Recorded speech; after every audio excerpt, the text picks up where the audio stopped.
You know what hit me once in a conversation with someone? He was successful. By every visible measure. Established. Good job, family, an apartment in a nice part of town.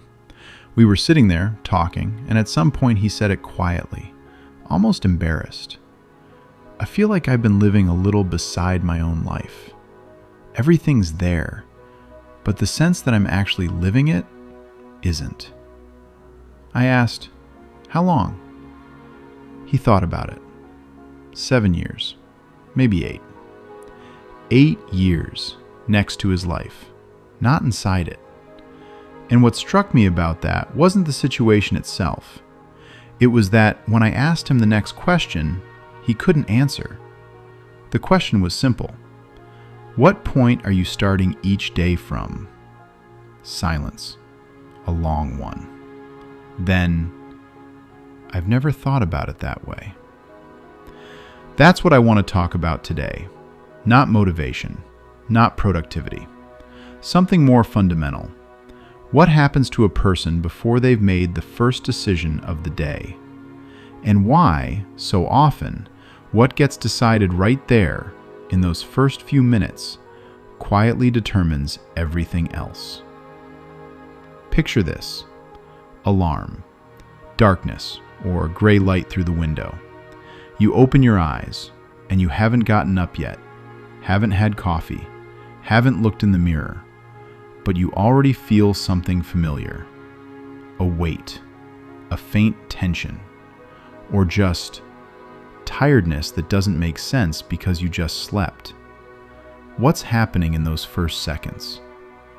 The brain opens the archive, literally. It doesn't wait for your command. It's already there, already flipping through yesterday's files. Conversations that didn't close, anxieties that didn't resolve, situations that have been hanging in the air for weeks, and all of it with the matching emotions attached. Because memory and emotion are one thing. The brain doesn't store the memories separately from the feeling. It stores them together as one package. So you're still in bed, and inside, the same anxiety as yesterday is already running, the same heaviness, the same inner climate. And here's the most important part. Your body doesn't know the difference between a memory and an actual event. To the body, they're the same. You remember an unpleasant conversation, and your body reacts as if that conversation is happening right now. Stress hormones, muscle tension, a change in breathing, all of it gets triggered by a thought. Not by an event, by a thought. That's not weakness, that's physiology. But it's also exactly where the loop begins. The one a lot of people can't get out of for years. Then, the phone, almost reflexively. Sometimes still lying down. Instagram, the news, group chats, other people's photos. Not because anything important is happening there, because there's another world, where for a few minutes you don't have to be yourself, where something's moving, flickering, happening, and your head is busy with that instead of with what's been pressing on you. A small illusion of relief. That doesn't change anything, because then it's the same commute, the same people, the same reactions, and by evening, that same feeling. The day went by and somehow, again, you weren't quite where you wanted to be. Off by a small but stubborn margin, like the life is moving, but not exactly yours. This isn't character, it's a program, written not by you, not consciously, but through repetition over years. And here's the paradox. The longer it runs, the less visible it gets. A person stops noticing it and starts calling it himself. Let me say something uncomfortable. By the age of 35, the vast majority of our reactions, beliefs, and emotional patterns aren't chosen, they're replayed. Research puts it around 95%. 95. Which means only about 5% of your inner life is actual, conscious choice. The rest, autopilot.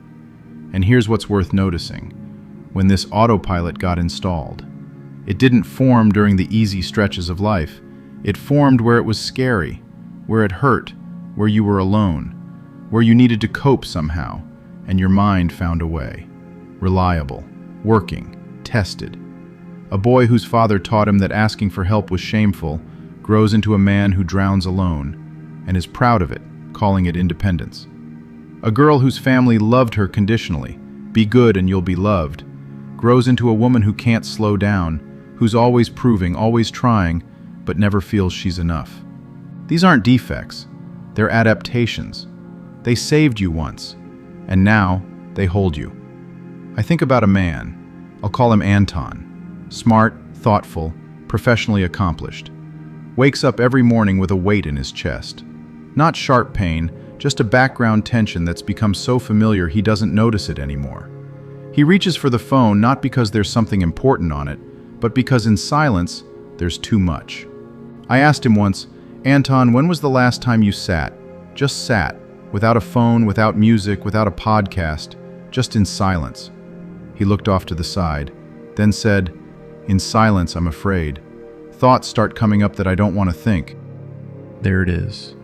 The real trap. Not the circumstances outside. The inner noise a person has drowned out for so long he doesn't know how to meet it anymore. And the longer he avoids it, the louder it gets. Now, what happens next? A person living in constant replay of the past starts looking at the future through a very specific lens. He waits for the worst. Not because he's a realist, because his nervous system has been trained to scan for threat. A brain that has spent years primarily processing anxious material starts finding it everywhere, and the body follows. Shoulders slightly raised, breath slightly shorter, muscles slightly tense. This is what we call chronic stress, and it burns through a massive amount of resources. The same resources you'd need for growth, for openness, for an actual life. This is why so many people who genuinely want to change can't. They try. They read the books, watch the videos, take the courses, but the body stays in the old state. And as long as the body's there, the changes don't lock in. No matter how hard you push with the mind, the body pulls you back. Toward what's familiar, toward what's known, toward what's uncomfortable but predictable. A short pause. If what we're talking about is reaching you, leave a like, please. It helps conversations like this find the people who need them right now. Thank you. So, how do you get out of this? But first, about where most people go and why it doesn't work. The self-help industry offers a simple answer. You are the creator of your reality. Change your mindset and reality changes. Believe in yourself and the universe will answer. It sounds inspiring. It sells well on book covers. But let's be honest. If I'm the sole creator of my life, then every setback is my personal failure. Every pain, proof that I thought wrong. Every crisis, evidence I didn't believe enough. That isn't freedom. It's just a more sophisticated form of self-blame. The real entry point into change isn't there. It isn't in the conviction that you're all-powerful. It's in something opposite, in honestly admitting your limits, in being willing to say, I'm limited. I can't do everything on my own. I need help that's bigger than me. And that's not weakness, it's accuracy. Paradoxically, it's exactly at that point of honest vulnerability that something starts to move. The person stops spending energy on maintaining the illusion of control, and that energy becomes available for something real. So, 3 actual steps, not theoretical, practical. First, stop running. Most attempts to delete the old program are actually attempts not to feel it. The phone, the busyness, the entertainment, the constant stream of input, all of it, anesthesia. It doesn't heal. It just postpones the meeting with what's waiting inside. And what doesn't get processed doesn't disappear. It accumulates. And sooner or later, it finds a way out. Through your health, through your relationships, through breakdowns at the worst possible moments. Second, create space for silence. This sounds basic, but try it, really. Not 10 minutes with a meditation app. Just sit. No screen, no background music. Alone with yourself. At first, it'll be uncomfortable, exactly because thoughts you've been drowning out for years will start surfacing. That isn't dangerous. That's contact. And that's where the real work begins. In silence, the mind slows down. The autopilot becomes visible. A gap appears between what happens and how you react. And inside that gap, choice lives. The choice that simply doesn't exist when the noise is constant. Third, change the question you're asking about the future. Most people ask themselves, how do I become successful? How do I become happy? Those aren't bad questions, but they're aimed wrong. Because success and happiness are consequences. The question should be about the cause. What kind of person do I want to be? What qualities do I want to develop? Not for the result, but because they're right. What do I want to live out in the small, invisible decisions, every single day? When the direction changes from the inside, what you notice on the outside changes too. Not by magic, by the laws of attention. We see what we look at. I want to say something about why willpower alone isn't enough. It's an important conversation, and most people skip past it. The culture says, believe in yourself. You are the source. But I've seen too many people who believed in themselves with everything they had and still fell. Again and again. Not because they weren't trying, because they were leaning on a resource that has a limit. There's a fundamental difference between two ways of changing. The first, out of pride. I'll prove I can. This works. For a while. Until you hit an obstacle bigger than the supply of pride you have left. The second, out of something else. Out of the recognition, I was made for something larger than how I'm living right now. Not because I'm special, because every person was made with intent. And that intent is bigger than the fears, the habits, and the accumulated limits. When a person starts living from that place, not from a need to prove something, but from a desire to match something real in himself, the quality of the path changes, because the foundation changes. It's no longer his ego which gets tired. It's something that doesn't get tired. I call it the creator, or the design, or simply what is larger than us. You can call it something else. But I'm convinced, a person who opens to that dimension finds a resource he doesn't produce himself. And that's what changes not only the behavior, but the very ground a life is standing on. And finally, about environment. The environment shapes us in ways we don't notice. That's not a metaphor. That's neurobiology. Our brain is constantly synchronizing with whatever's around it, with people, with conversations, with whatever's running in the background. There's a specific kind of interaction most people recognize but rarely name. When a person tells the same story over and over, not to work through it, to get confirmation, yes, that was bad. Yes, you got the short end. It's understandable. Pain wants a witness. But each of those conversations doesn't release the pain. It cements it. It carves the old story in deeper. Real stability isn't the skill of avoiding difficult people. It's a different quality. You could describe it this way. When there's something inside that doesn't depend on other people's moods, opinions, or assessments, then the outside stops running the inside so completely.